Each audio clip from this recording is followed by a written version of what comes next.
Okay, we might get a bit of background noise here. So we are here going live this morning. This is the second time for me going live with a guest, and so it's still a bit new. So if there's anything that doesn't go quite according to plan, we'll just laugh about it and put it down to my inexperience in going live on these things. Look, we're gonna be having a conversation about humor, and I've called this sort of chat funny therapy, but it's just going to be a chat. And let's play the title sequence and then we'll get started out.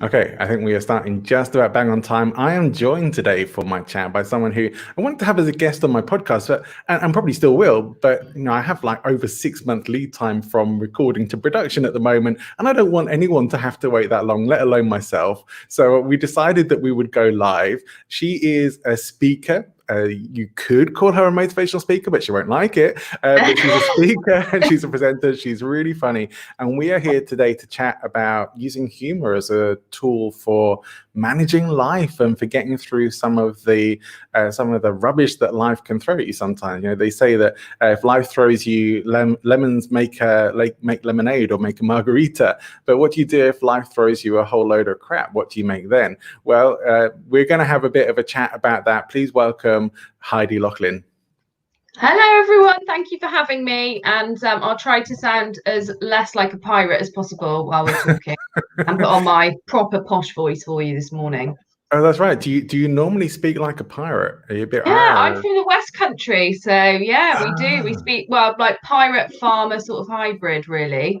But I am able. This is my posh voice. Some people might be surprised to hear, but I am able to put that on from time to time when necessary. So it's absolutely not necessary. I encourage people to be themselves, and all right then, my lover, that's no problem. Accents are wonderful things, and essentially, I mean, I grew up with a Manchester accent. I mean, I only lost mine from years of having lived away from the north. But if I go back and visit, or if I go, especially all my family are from Merseyside, sort of near Liverpool, for anyone who doesn't know where that is. And so everyone sounds like Scousers, of course. So when I go back and stay with my family, I just go back. I just fall into the accent. It's just natural, and I come away, and you can tell when I've been with my family because the accent just comes back. Or if I go to Manchester or speak to anyone from up north, I just pick up those accents so quickly. It's bizarre, yeah. But I think it's something to be proud of. I mean, we've had all these years of people sort of hiding their accents and doing their best BBC presenter voice. That's just kind of where I've ended up. I think I don't have a very specific accent anymore. Be proud of it. It's bashed out of you, isn't it, over the years? That's how I find, like, just being, because I moved to London and just being around people going, what all the time. I'm like, daps, daps, and they're like, what are you on about? I'm like, things you put on your feet, daps. And for anyone that doesn't know what dap is, everyone's going, what's a dap? It's a Dunlop athletic plimsoll, which you wore when you had to wear those shorts right up your arse when you were in primary school. You had these little black daps, and in the West Country they're daps, and everyone else is like, what the hell is that? But to us, that's totally normal. And in London, they're crepes, which to me is a pancake. So it's all very confusing. And any of those, I would be just looking bewildered, like, what the hell are you talking about? I wouldn't have a clue. But then, when it comes to clothing and fashion and brand names and things like that, I'm a bit clueless anyway. But I'm not embarrassed about that. I'm just not a fashion person, and I'm clearly not up on the latest lingo. We're here today to have a chat about humor and using humor essentially to get through the not so good things that life sometimes throws at us. And sometimes that can be huge stuff, and we don't always know how we're going to get through it. And certainly, I don't know too many people who've had more stuff thrown at them in their life than you have and had to deal with it. So let's share a bit of your story, Heidi, as to what's brought you to where you are today. Sure, and I will keep it as brief as possible because I'm a massive waffler. So basically, in 2015, when I was working as a police officer in the Met, I found out that I had inflammatory breast cancer, which is a very rare and aggressive form of cancer. It's 1% of breast cancers being inflammatory, and no one's really ever heard of it. I was misdiagnosed several times by my GP as having misdiagnosed breastfeeding at the time. And basically I was pregnant as well for the 3rd time, unbeknownst to me, because I'm one of those complete boneheads that manages to be pregnant without having a clue about it. And I always used to take the mick out of people, think, how do people not know? But yeah, I was one of those people. So I was 10 weeks pregnant and then diagnosed with cancer. And you know, it's not funny, but you know, I'm a sort of person that's laughed my way through life, really, and you have to be, having been in the police force, and I can tell you many stories about the gross and weird and wonderful things that have happened there. But luckily, I think that was a huge part of how I was able to be so resilient. So I had to decline the chemotherapy that I needed to progress with the pregnancy, because the drug that I needed would have not worked for the baby. Basically, the baby would have been extremely poorly, wouldn't have survived pregnancy. So I was advised that I should consider having an abortion, but it wasn't an option for me because I'd already bonded. This was my 3rd baby. I was super excited. And so I declined treatment, which is very scary. But that for me was the only thing we could do. So I started having chemotherapy in Bristol, and was pregnant. And then my little girl was born at 28 weeks. Her birth was always going to be early because I couldn't carry her to term because I would have died.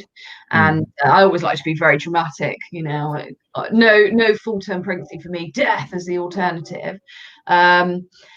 So Ali, our little girl, was born in December 2015, and she was super healthy, but unfortunately she caught an infection from the baby in the incubator next to her in the neonatal ward, and she died when she was 8 days old.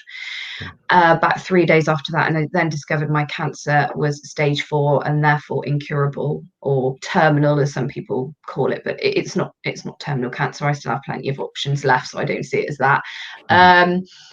And it's fair to say the arse end fell out of our world, really. I think in some sort of poetic way, I'd imagine that because I'd risked my life to have her, that nothing bad was going to happen. And then in something completely unrelated to chemo and everything else that was going on, other than the fact that, you know, she would have had a compromised immune system from being born so early and wasn't able to fight off this infection. I felt extremely guilty, and I just remember for the first time in my life feeling absolutely no control over anything whatsoever, and extreme guilt for what happened to her, and that I should have carried her to term. And it was extremely difficult. It was a black hole, really, because my prognosis, I was probably looking at about 12 months at that point, and I had a 1 and a 2-year-old at home, a daughter that had just died, and I couldn't get a grip. I couldn't get a grip of myself. It was very hard. I was 30, just turned 33, because I was diagnosed at 32 and just turned 33, and I didn't know anybody that was in the same position as me. And not that you would want anyone to be in the same position as you, but it's very isolating, and I just didn't know what to do. And everyone's looking at me like I'm an alien, because no one can remotely relate to what I was going through, and you know, and obviously I have my husband and stuff there with me, but his experiences are different because he's a different person, you know, like he's then having to deal with the loss of his daughter and potentially his wife dying within the next 12 months. So it was rough. And we went through, it was all around bloody Christmas, because it always is, and everything's intensified. What better time? Yeah. And then about 3 weeks into this black hole of just nothingness, other than drinking a load of cider, which is all I did, and then throw up because of the side effects of the chemotherapy. I just felt nothing. I felt nothing really other than pain, and that I had no idea where she'd gone or what was happening. And because I don't necessarily have any faith in any particular direction, and I was searching for something, but I needed escapism, and I just didn't know how to get that. And I remember my husband one day saying to me, I've got to get out. I need to go to the pub this is my church, this is where I heal my hurts and all that kind of thing. And I said, you go, you do what you need to do. And I sat at home and I opened my laptop, and I was looking, I don't know what I was looking for anything to distract me, to take me out of my own head, to just not be me for a few minutes. And I was scrolling through films on Netflix, I think it was, and I came across Magic Mike, which, for those who've never seen it, is it's a show about male strippers, and it is pretty terrible, but in a lot of ways it's wonderful, because there's some very lovely young men in there, Channing Tatum being the main character. And I just sat there and I just was staring at the screen and nothingness. And then I suddenly, Magic Mike, Channing Tatum, comes sliding out onto the stage, half naked, and he starts gyrating around on the stage. And then I laughed, which sounds, and people are going, oh, big deal. But actually it was, because I started laughing, and then I felt terribly guilty because my daughter had died, and I laughed, and what an awful mother I was. How I should be ashamed of myself that I have the ability to still laugh. And then Magic Mike starts like helicoptering his wang around, sort of thing, and I laughed even more because, you know, it's funny. And then I thought, ooh, that's weird. There is life. There's life there.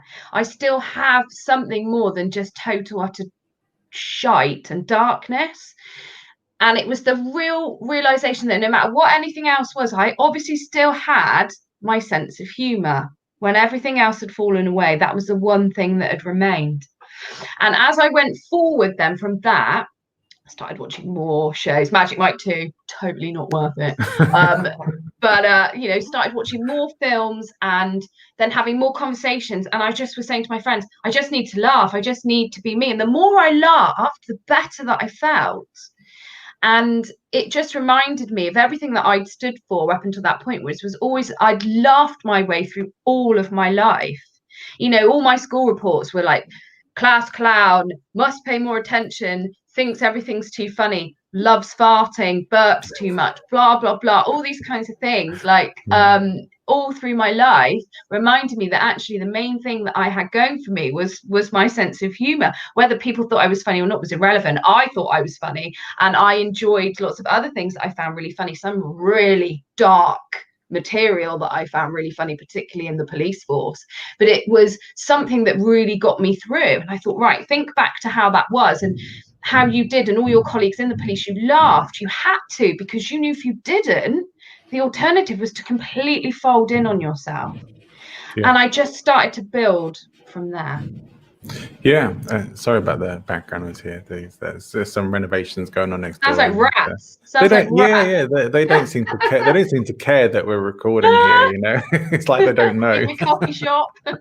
In my little private coffee shop. Yeah, absolutely. Yeah. But it is interesting. I mean, I especially find it interesting you're saying about feeling guilty about laughing because there was terrible things. Like we do have these social protocols, if you like, the expectations, and I've heard people talk about this before, and you know, we all have our own ways of dealing with things, but sometimes, you know, if let's say you make a decision, and I think Hal Elrod, if you've ever come across him, is one of the guys who talks about this. He's like the Miracle Morning guy, talking about like when he was recovering, when he was told he wasn't ever going to walk again after a car accident, that he gave himself like 5 minutes to feel sorry about himself and then say, you know, if I'm going to be in a wheelchair for the rest of my life, I'm going to be the happiest damn person you've ever seen in a wheelchair, and has sort of kept that same sort of attitude with him. But everyone else thought he just wasn't dealing with it or processing it, or there was something wrong, because it's not how you expect people to react.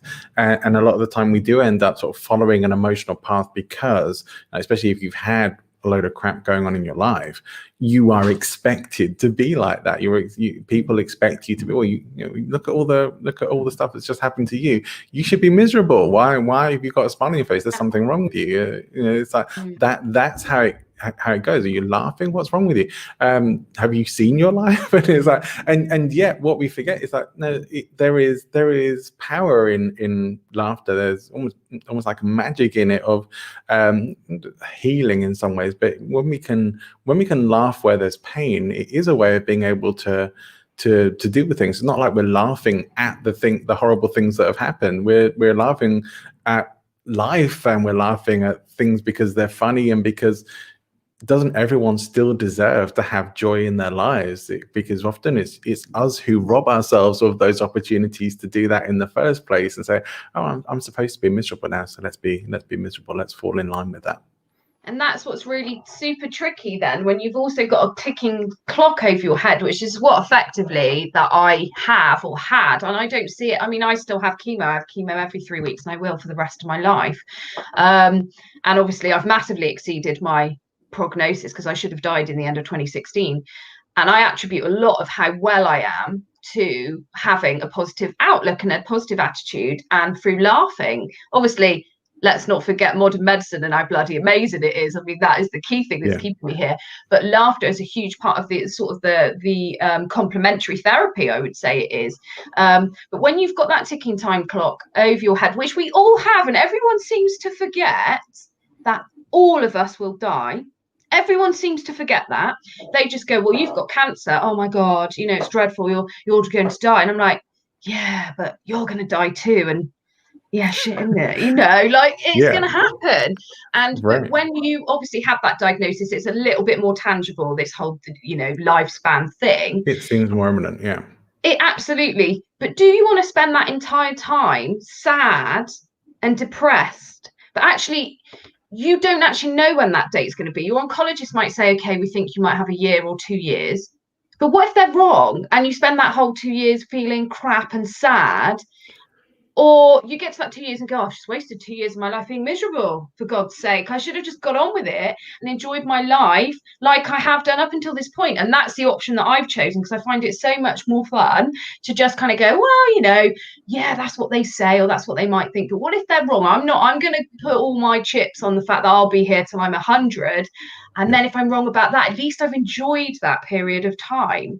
And it's really important that people remember that. We are kind of exactly what you were saying. We punish ourselves. We tell ourselves that we should be miserable, and we shouldn't be allowed to be happy because of all these crap things that are happening.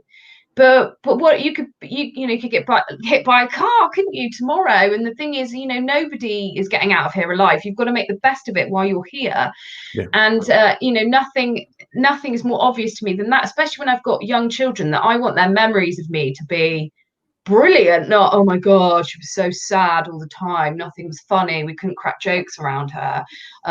Actually, they're just as crazy as I am, the kids. You know, they've got a cracking sense of humor, and that's super important to me.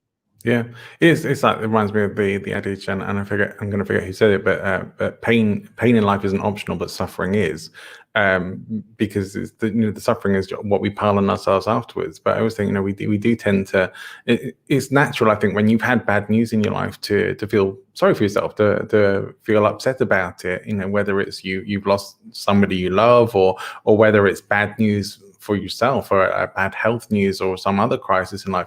We have a tendency to feel sorry for ourselves, but you know, ultimately we mustn't stay there too long, because it's just robbing our whole lives of joy.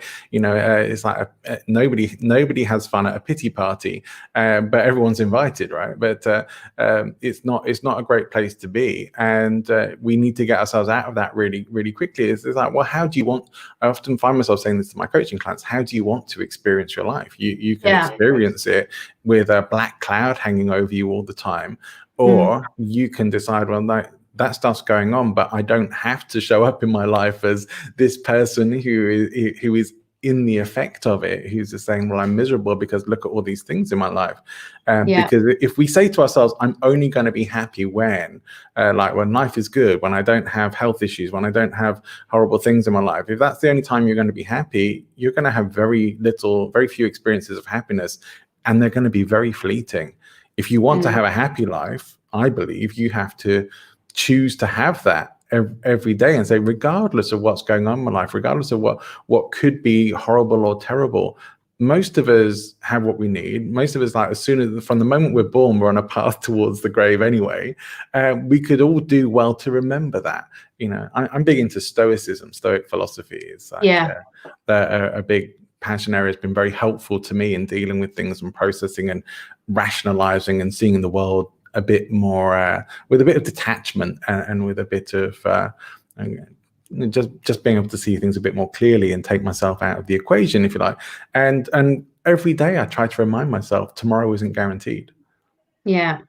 Not because I think that I should like live every day like I'm sort of, that tomorrow is definitely not going to happen, and sort of spend it all now, and go and do all the crazy things that I think I should do before my life here ends. It's not that. It's just like, appreciate what's in your life, appreciate what's good now, what you have, because none of it is guaranteed for tomorrow. It sounds like a grim message, but I think we absolutely have to, because if we don't face the realities of these things, we're going to suffer more when things do happen, and they will happen. We just don't know what and when exactly, until it transpires. But there's always going to be, no matter how good things go for a time in life, there's going to be some crappy stuff that's going to come up at some point, and if you're not mentally prepared for that, it's going to hit you harder. Yeah, absolutely. And that's why having this sort of resilience in whatever form it comes is so super important. I mean, there definitely are times where, it's not to say that, when they said to me, oh, you have cancer, I was like, da da da da da da, I've got cancer, it's no problem, da da da. I wasn't like that at all. Right. I was obviously, gutted and really upset. And I remember the nurse saying to me, Heidi, you can have this room and you can cry and you can scream and wail. And I was like, well, what's the point in that? Because all that's doing is delaying you telling me how we're going to treat this. And she wrote on my notes, stoic, in big capital letters. And I didn't know what it meant until the next nurse that came along said to me, I see here that, we've got this written on, we want to see if you're okay. I'm like, oh, so I went and Googled it and looked at what it meant. And I just thought, well, I don't see what's wrong with that. I've got all my friends and family at home that are here for me to cry on and whinge on. Your aim for me is to treat me and answer questions. And I don't want to waste a shitload of energy wailing and crying when I can do that at home. And it's got a kind of the cracking on attitude that you need really to get through these things. I think so, but that highlights what I was saying before about about us sort of feeling like we have to go along with these social expectations. Like, if you're not falling apart and crying, there's something wrong with you. It's like, well, because that's what nearly everyone else does. There's nothing wrong with you. It's just like, I hope I would be more like you, but we never know how we're going to react or respond really until we get into those situations. I know for myself, whilst I haven't had any sort of life-threatening, any major diagnoses in my life, doesn't mean I won't ever, but I have had experiences where I've been faced with my own mortality. In 12 years of flying, it was bound to happen a couple of times. And so times when I thought, landing gear wouldn't come down on the plane, and they're like, oh, crap, what are we gonna do now? But in those times where it's like, well, we might not actually get through this okay, then I found that I was able in those times, at least, to keep myself calm. And I said, well, my philosophy was, if I'm going to go out, I'm not going out in terror. I'm not going out like wailing and screaming. I'm just going to be calm and go with it, because I have no control over this. I can't change the outcome. Hopefully it'll be okay, but if it's not, that's not how I want to go. So I was able to make that decision for myself, and I also felt that it was for the benefit of everyone else on the plane that I stayed calm. And who knows how you're going to react. When we hear the C word, especially if it's about ourselves or someone who we care about, it's not a word anyone wants to hear. It puts a lump in your throat. It puts it makes your heart jump. It's not in a good way. It's a shock. Yeah, a total shock. But it's something that we're getting really good at talking about it a lot more now, which is great, because 1 in 2 people will get cancer at some point in their life. 1 in 2. That's crazy. So you will have cancer in your life at some point, not necessarily you, but someone close to you. And that is what's going to happen. So we need to feel that we can talk about it, and that it's not all doom and gloom. Because when I was told that, I obviously thought, like, this is it. Like, I don't know anybody else. But then once you start coming out of the woodwork, you start to get messages from people going, well, actually, I had this happen and that happened. And you realise that, you know, a lot more people have had experience of it. And actually, yes, I'm stage 4. I have the, you know, most aggressive type of breast cancer. And I've been told, oh, yeah, you know, curtains and all this malarkey. I'm still here. And I am super, super healthy. No one that met me would ever know that there was anything going on with me. You know, I'm really fit. I do loads of stuff. I'm jumping out of planes. I'm doing things all the time. Not during lockdown, obviously adhering to the rules and blah blah blah. But you know, like doing lots of things. And you know, you can live with cancer. You don't have to have it. This huge, terrifying thing. Obviously, no one wants to get it. But if you do, it's not necessarily going to be the case that you are going to drop dead from it. And also during the treatment, you're not just necessarily going to be a shell of yourself. You can still laugh. You can still have a good time whilst throwing up or crapping yourself or whatever. You can still function on a day-to-day thing. You know, like I am. You know, I'm lucky my side effects are very minimal with the drugs that I'm on at the moment. I don't really have any other than being tired. I just use that to my advantage and just say, oh, I really need a rest and go and read my Kindle or whatever. But it's very much something that runs in the distance. It's not like, my name is Heidi, I'm a cancer patient. It's, I'm Heidi, I've got a good job and I love talking to people and I've got a family and horses and I'm really fit and active and exercise loads. Oh yeah, and I have chemo. And people go, oh my God, because they expect that to be a thing that you lead with. But no, because then it's your defining thing and it's not my defining thing. Right. And humor is such a massive part of that. And the more you laugh about it, the more sort of manageable everything else sort of becomes. And all my friends are very similar to me, with the same sense of humor. And I remember we'd gone out for a curry about 6 months into my treatment, and we've been talking about chemo. And I absentmindedly ordered a chemo naan instead of a chemo naan, and then it became this humongous, hysterical, laughing thing that everyone cracked up about chemo naans for ages. The guy was like, "What?" I was like, "Oh, a chemo naan, you know, chemo naan." And when we're out, me and my mates were out, and we're with people that we don't necessarily know, and we shared, obviously not during COVID. Before we would share drinks and things, and someone would go, oh God, don't drink out of Heidi's glass, you might catch cancer. And then everyone looks around that doesn't know us and goes, oh, I can't believe you said that. And I'm like, no, it's really funny. And we all just crack up laughing. And the more that, so I feel if anything were ever to happen within my group of friends and they had news like that, they'd be ready to deal with things a lot better because they know what it's like to have a very close friend to them in this situation, and they are also able to laugh about it because they know what it's like. But also, I'm just knocking my microphone. But yeah, I mean, knowing that there is an option other than just falling apart is good as well, right? Because you know, very often a lot of our responses are kind of automated, pre-programmed, if you like. We don't always realize it, but you know, I often find, and I think maybe I was a bit subject to this young. No, I grew up with soap operas like Dynasty and Dallas and showing your age now. Yeah, I know the original ones, not the reboots, and EastEnders, I suppose, as well. That started when I was a kid, and things like that, and Neighbours, all of those things, and you get into this idea that there's all this drama and that life is supposed to be all this drama, and it's taken a long time in my life to get to the point where I was realizing life isn't like that. Life isn't supposed to be like that. Yes, there are dramas here and there, but they're not all the time. And those TV shows are all contrived dramas because we find drama entertaining to watch. We find it fascinating, and but we also sometimes end up, I think, training ourselves to sort of think, well, you know, what they're doing on the TV is how you're supposed to do it. So when the people fall apart and go hysterical for dramatic effect more than anything else, we end up thinking that's what you're supposed to do. That's how you're supposed to react when you're faced with this sort of situation. And it's like, well, there are options. That's what I'm saying. I'm not saying it's right or wrong. I'm just saying there are other options, but we just tend to run on automatic. And so even someone being able to see it's like, well, actually, you don't have to just fall apart. And there are ways to deal with this, and you can go on with your life.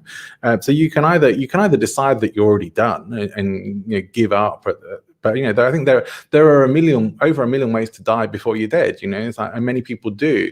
They just kind of stop living their lives and just think, joy isn't for me. I see people sometimes do it with their work, or like life is all about work and no time for fun or family, or feeling guilty for even taking any time away from the work. It's like, well, is that living? Is that what is that? Wait till you retire if you're lucky enough to live that long, and then what? Probably die quickly because you've been so busy in your work, you've got nothing outside of that to keep you engaged or entertained afterwards. And we need those things.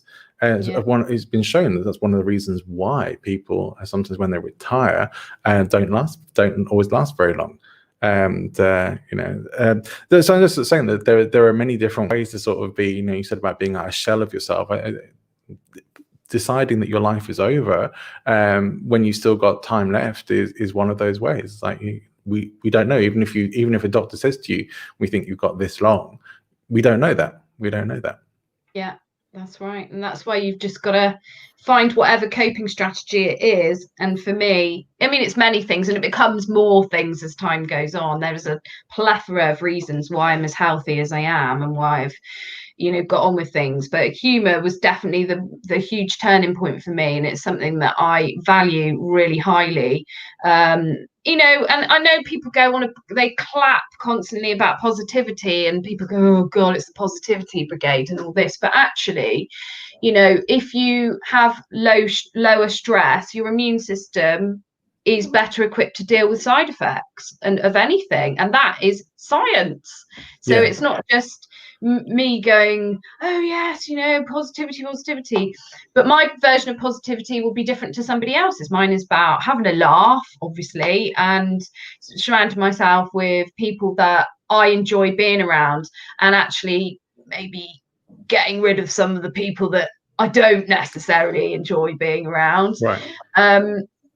But that's not to say that you just have to be happy all the time, because you don't. You're a human being. You've got to have those moments. I burst into tears at the GP's the other day for very little reason, really. And I was like, oh God, I'm so sorry. I don't know why I'm crying. And I thought, God, I am the sort of person that, should be able to cry whatever the hell they like. And we always apologize, don't we, for being emotional, but why should we? Because we are humans and that's how we should be. Mm-hmm. But it's just giving people that permission to laugh at things. And, when our daughter died, I do remember a lady contacted me who'd lost twins in neonatal. And she said, it is the most isolating thing. And I just wanted to reach out to you. And she'll say that this is not something that I tell everybody, but I feel that I can tell you. When I was in NICU, my husband just constantly told me jokes all the time after when our girls were slipping away, because it was the only thing that distracted me. And I read that and I felt it was a massive help for me, not like a relief, but a huge thing of giving me permission to go back to what my coping strategy is, which is humor, and allowing myself to know that at some point I might find something funny, and that's okay. And then the magic might thing happened, and the instant thing was guilt. And then, like I say, it passed quite quickly, because then I realized that this was a sign of life for me, was having that ability to laugh again. Yeah, I've always really felt that whatever's going on in life, being able to laugh at stuff really shows that you can get past it. It's like shining a light in the darkness. It says it's not all bleak, it's not all dark. There are still things, but I think we all need to know day to day that there are still things to look forward to in life, that there are still things worth being alive for, worth sticking around for as long as we can. But not that we should just try and make that forever. Just accept it's not going to be forever, but enjoy it, appreciate it whilst you're here, appreciate the people who are here whilst they're here. And if there are people in your life who you'd rather not be around and you don't enjoy the company, maybe spend less time with them, or cut them out, and spend more time with the people who you do really want to spend time with. It shouldn't take something major happening in your life really to start making those sorts of changes that improve your life experience. You don't have to be an asshole about it. You can just do it in ways that make sense for you, and perhaps it is just spending a bit less time with some of the Debbie Downers and more time with the people who lift you up a bit. Hey, we've got Ash in the chat here. Hi, Ash. So, right, yay, my fave people. Very cool. Okay, I think I thought I can put them on the screen. There we go. Yeah, I can. Thanks, Ash. Good to see you. But this is absolutely true. We don't have to follow a prescribed path, and we can have our lives be better now. We don't have to wait for it. I know when I was probably at some of my lowest points in life, you don't think you're going to get through it when you're in it necessarily. But then when you do hopefully come out the other side, you realize you can get through it. And sometimes that's all you need to know. It's like, well, most of the pain came from anticipating things being worse than they were. It's like when you go to the dentist or you have to have an injection, right? Most of the pain that is associated with that is just a tiny prick. I'm not going to spend too long talking about those, but it's just a tiny little prick, and it doesn't really hurt that much. It's very momentary, but the real pain behind it is the anticipation. We build it up like, oh no, I'm scared of it, and you tense up, and you will make it more painful. And it's like there's things of, well, we can actually retrain ourselves to be less tense about these things, to just roll with it more. And one of the things I learned from years of martial arts training is about rolling with things, rolling with the punches in life, and that not only does it put you in more of a flow, but it also puts you in more of a powerful state of a control state, rather than trying to react and respond to everything.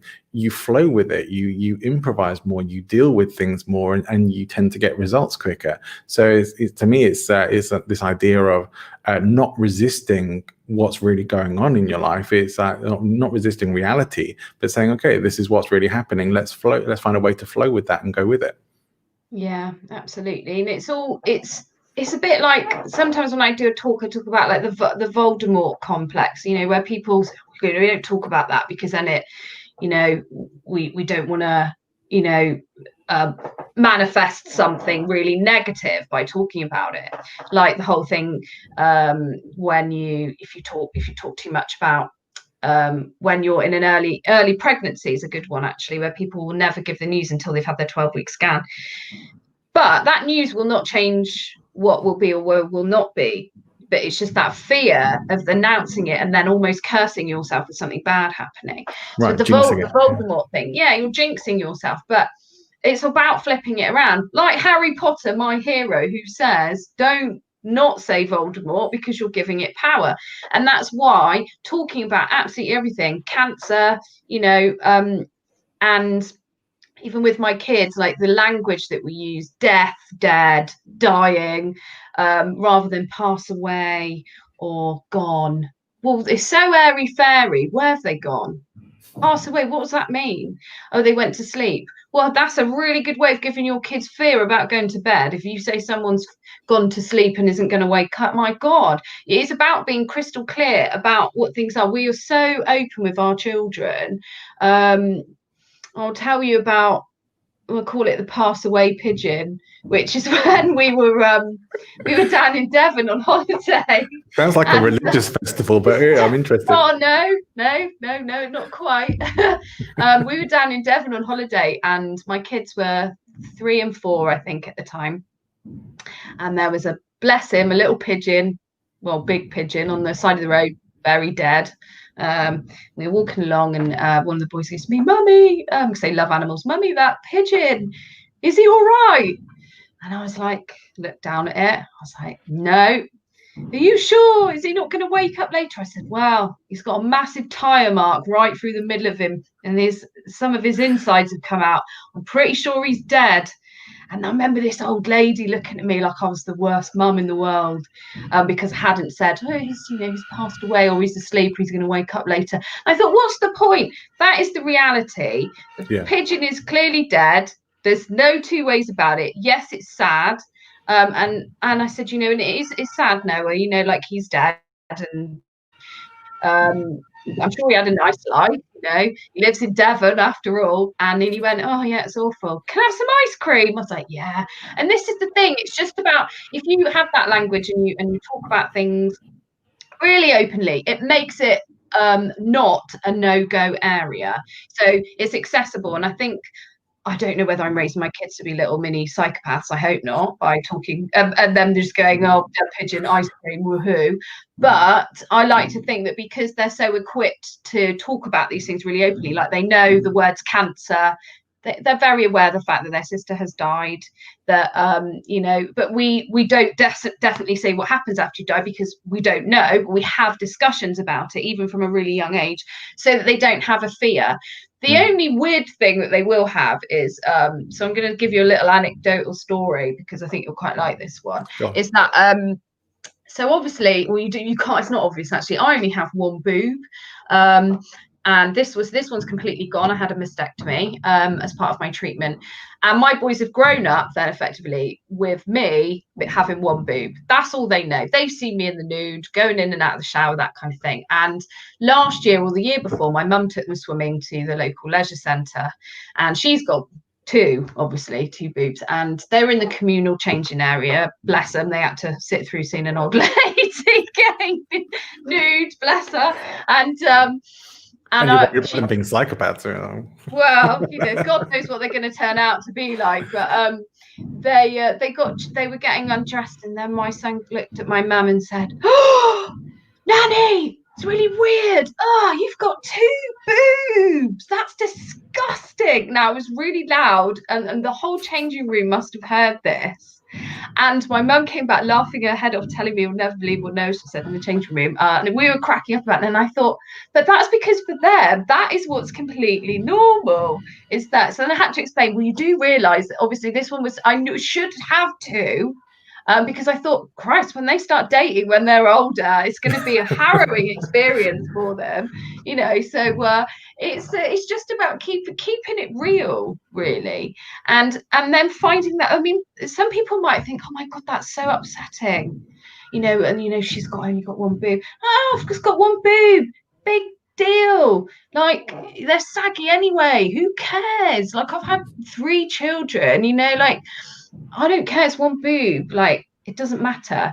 And like the boys having this really skewed thing, but I don't care, because that is our reality. There's no point in trying to pretend that we're some cookie cutter normal family, because we're not, and I don't want to be either. I want my kids to have a really great, interesting childhood, you know, which is about unusual things and unusual discussions, so that when they're older, nothing, they haven't heard it before, because that's what I want. And you know, that's our options at the end of the day. We can try and cloak our lives and pretend that we're something else that we're not, but this is what we are. You know, my kids have come to chemo with me, they've seen all of it, and after about 5 minutes they were bored and uninterested, and that is all building resilience, you know, and you know, just laughing. But there's this whole idea that there are things that we can't talk about, especially with kids. Like, we have to protect the kids, and so, well, what are we protecting them about? It's only a few hundred years ago that you know, as soon as kids hit puberty, they were getting married off and starting their own families. Like, we changed a lot, but we have this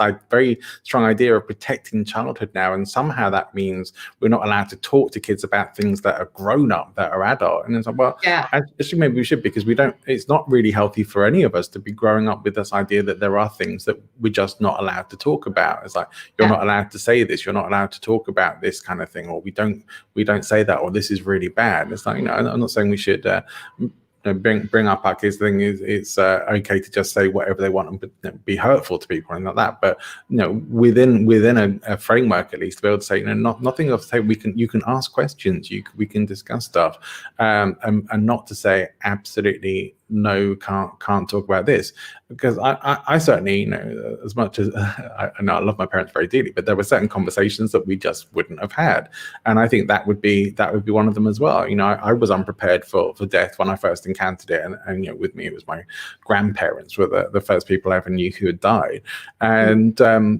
actually maybe before that, but I was too young to really get a handle on it. But you know, you end up being unprepared for it, or not really understanding what it is. And someone says, oh, it's just like they've gone into another room. It's like, well, I kept popping my head in the other room, they're not there. It's like those metaphors or analogies that are kind of creating this fake reality for people, or this fake understanding.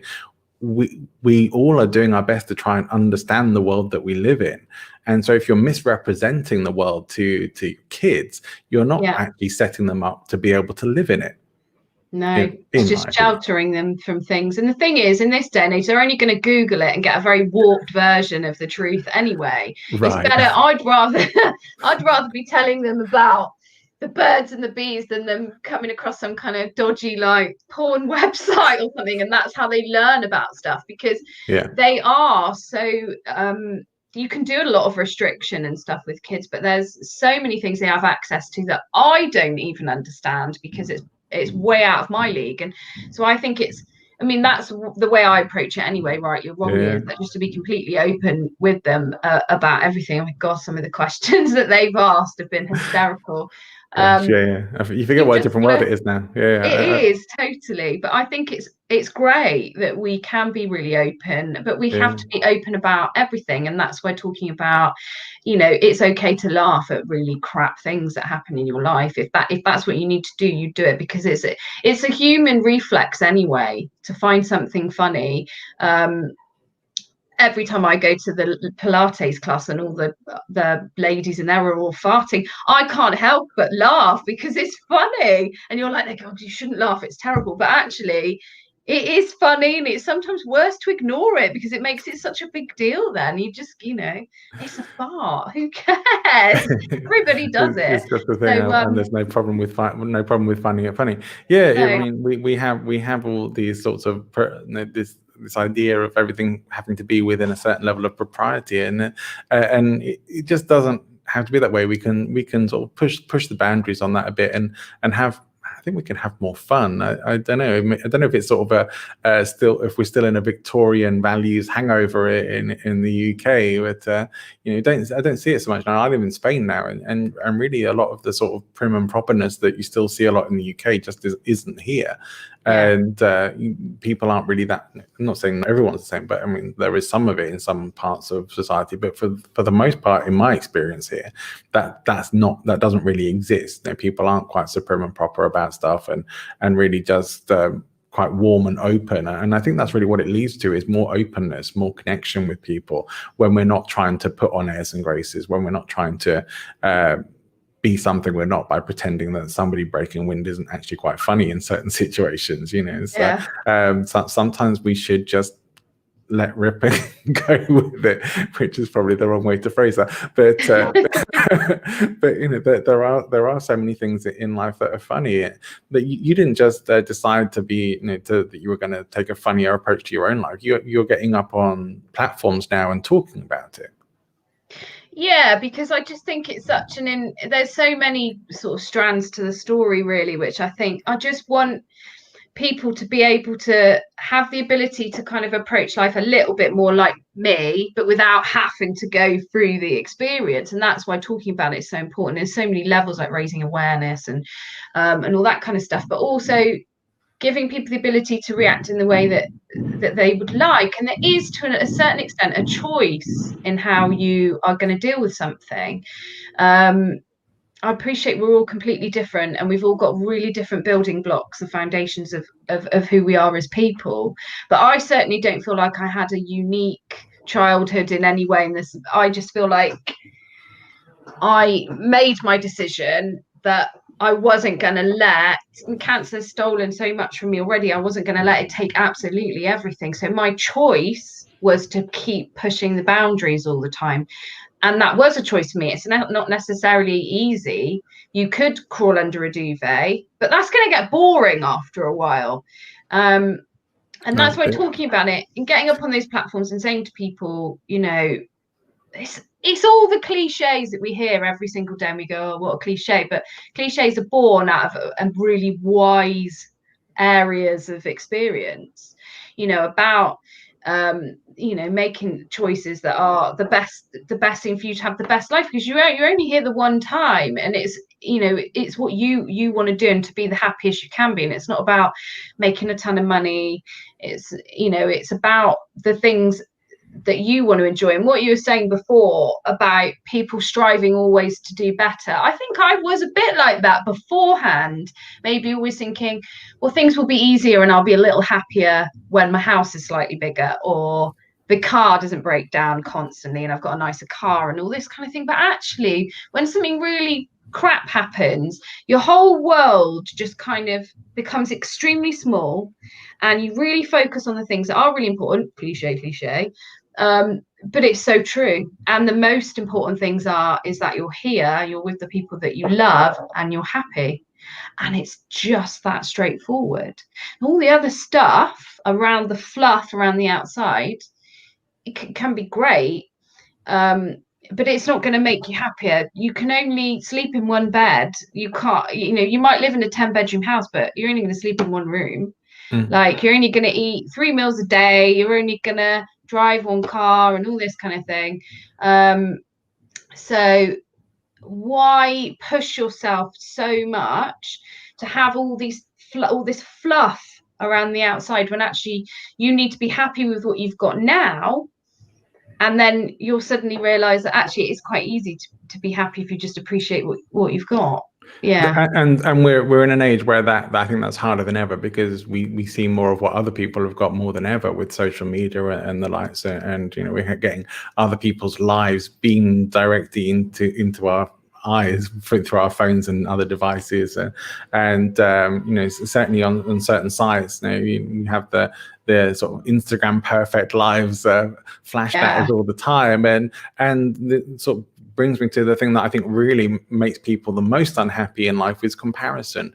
We spend so much time comparing ourselves to other people, and I think even when something terrible in life happens, you get a bit of there's always a tendency to get a bit of that why me kind of thing, and compare yourself to other people. Why not them?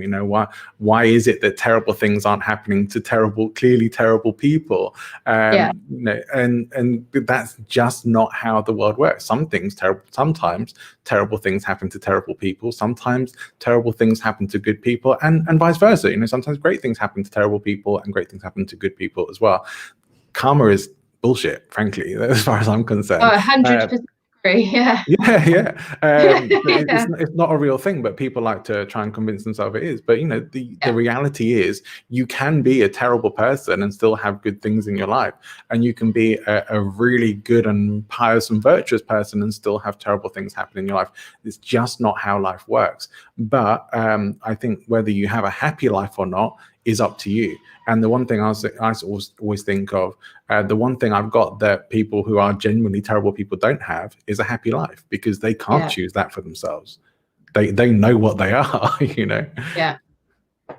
So I think that's where you win, when you realize that you can at least choose your own thoughts. You can at least choose your own level of suffering. Stop comparing yourself to other people or wondering why me and not them, and just accept this is the reality. Take a bit of time if you need to feel sorry for yourself. That's normal. Have a cry, have a scream if you need to, but please don't stay there. Because that, as we've said earlier, that's that you finishing life before it's finished. It's like that there's still good things. There's still so much potential joy out there, and just because you might not be able to see it right now, it doesn't mean it's not there. Stick around. You'll find it. Yeah, completely. People just, I've met people in oncology that won't book holidays that are more than 6 months ahead, just in case they're dead and they don't get to go on them, and people that won't buy shoes in case they don't get the wear out of them. And it's crazy, because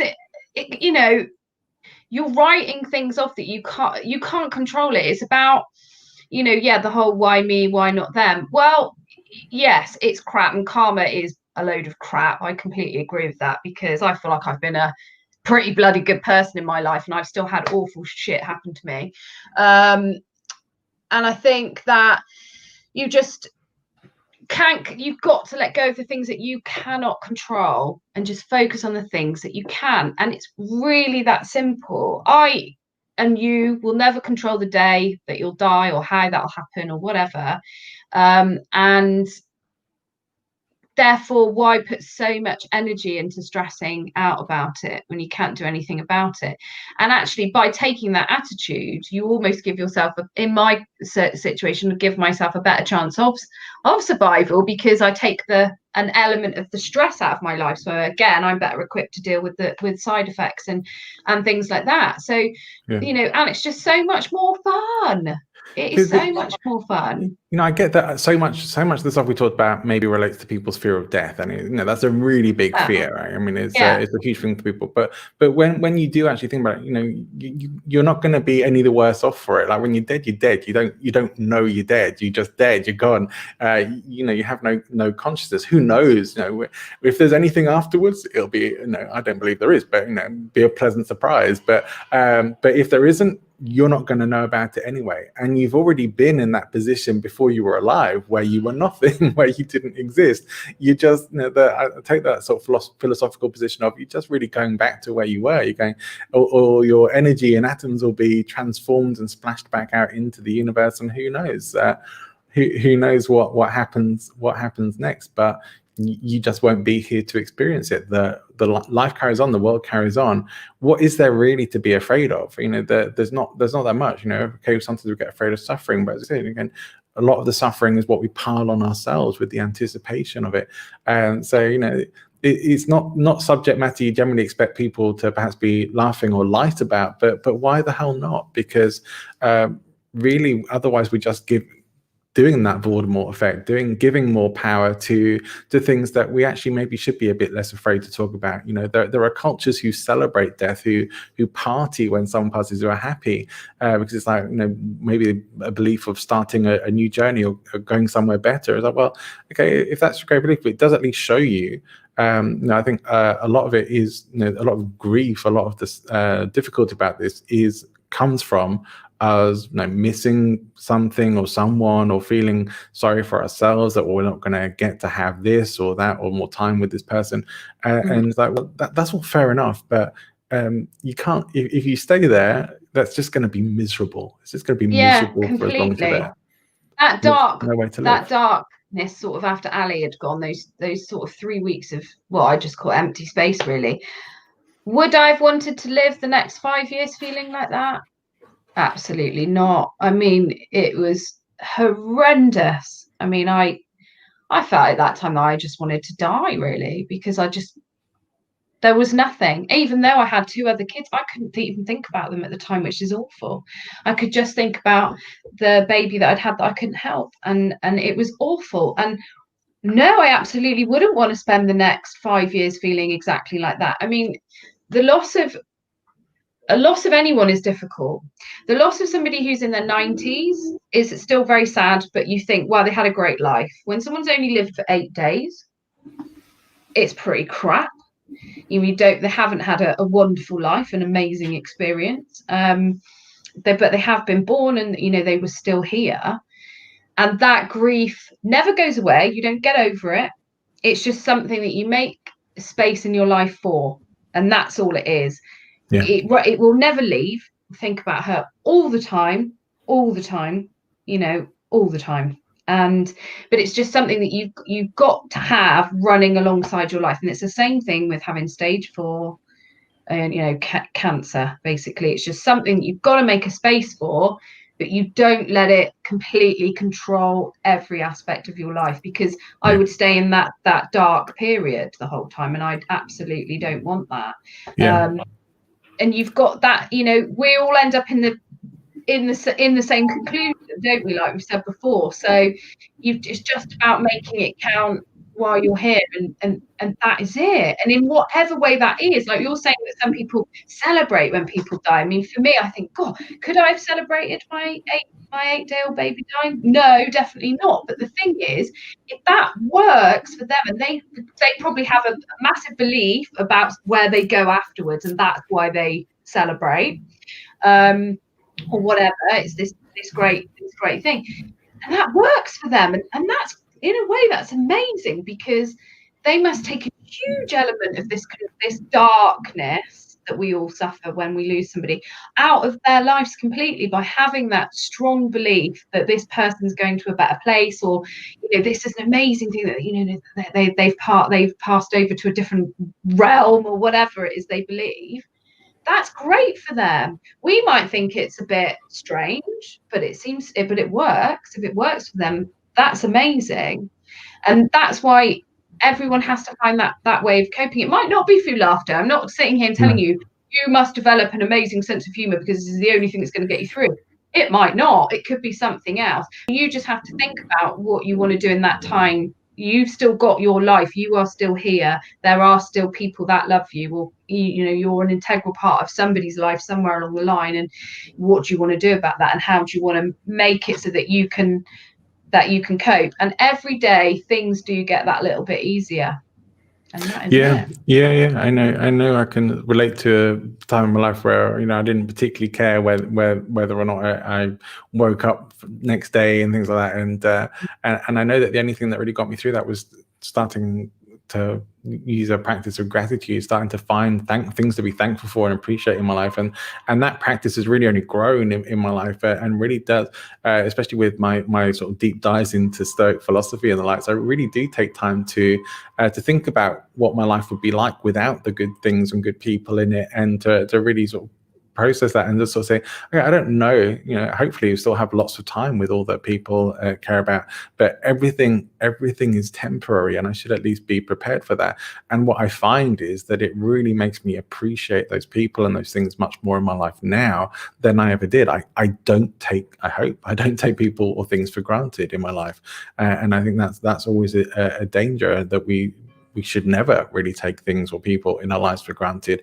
Take the time to appreciate them. Take that time to tell people love them. Remember, there's always going to be, no matter how bad things get, there's always going to be, the sun will still come up tomorrow. There's always going to be something on the other side of it, and there will still be things worth sticking around for, even if you don't see it right now. I think that's an important thing. And if laughter is a tool that helps you get through all these difficult times, don't worry about what other people are thinking of you. Laugh, have fun, and get through it. Find the things that are going to help you get to a happier place in life. Yeah, definitely. Absolutely. It's been a real delight speaking to you today, Heidi, and we're gonna wrap things up there. It's been an interesting hour, and your story is incredible, and I hope it's been something that has resonated for people, and that there are some lessons to take away from this chat. And it's certainly going to be up there online. But I definitely wish you continued success in your speaking and in entertaining people, and helping people also to deal with the crap that life throws at you by employing laughter as a form of funny therapy. And thank you for everything that you've shared with us today. Oh, you're welcome, and thank you for having me on. It's been brilliant. I've loved talking to you, and I hope it does reach even just one person, makes them think. That's the main thing. So that's amazing. Thank you. Absolutely, that's what it's for. Thank you, Heidi.